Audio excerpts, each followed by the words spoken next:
Oke ya, halo semuanya dan selamat datang kembali di Tanya Seputar Hukum ya. Dan untuk pertanyaan kali ini yaitu kenapa pajak STNK ini selalu berbeda-beda setiap tahunnya atau bayarnya berbeda-beda. Kadang ada kenaikan, kadang juga ada penurunan terhadap pajak STNK seperti itu.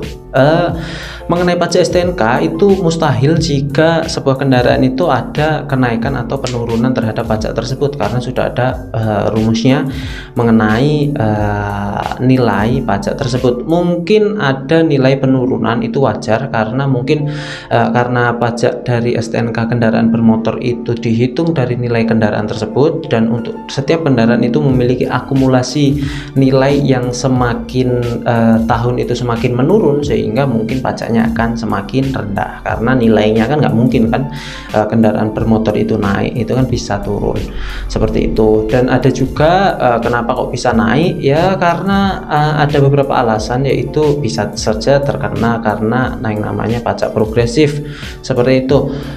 Padahal motornya satu, kenapa kok bisa terkena pajak progresif ya, dengan alasan biasanya sudah melakukan jual beli, motornya tinggal satu atau mobilnya tinggal satu, namun kendaraan yang sudah dijual sebelumnya itu belum dicabut kepemilikannya atau masih atas nama Anda, belum dicabut atas nama Andanya, sehingga ada yang namanya pajak progresif seperti itu.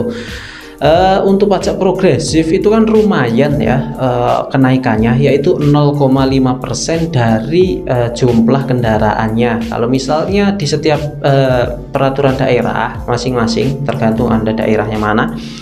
Misalnya di daerah DKI itu kenaikannya 0,5% dari jumlah kendaraan. Misalnya kendaraannya 2, maka kenaikannya adalah 0,5% ya dari total pajaknya. Kalau 3 berarti tambah 0,5%-nya. Kalau tambah lagi berarti tambah 0,5 sampai 15%. Untuk persentasenya seperti ini. Misalnya nilai kendaraannya 100 juta, maka pajaknya ketika tidak terkena pajak progresif adalah 2%. Jadi 100 juta dari kali 2% yaitu 2 juta pajaknya. Namun ketika ada progresif, karena naik 0,5% jadi 2,5%, maka pajaknya menjadi 2,5 juta, naiknya 500.000. Itu kan lumayan banget, udah termasuk banyak 2,5% itu, atau naik 0,5% dari nilai kendaraan tersebut seperti itu.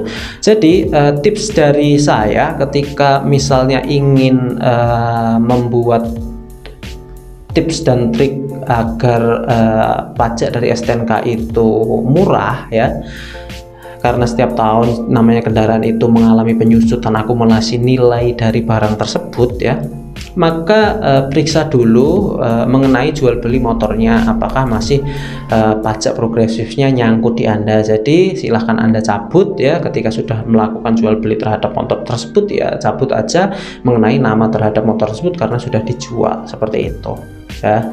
Jadi untuk kenaikan itu jarang, kecuali memang ada progresif mengenai pajak STNK tersebut. Jadi itu tadi tata caranya agar bayar pajak STNK itu murah.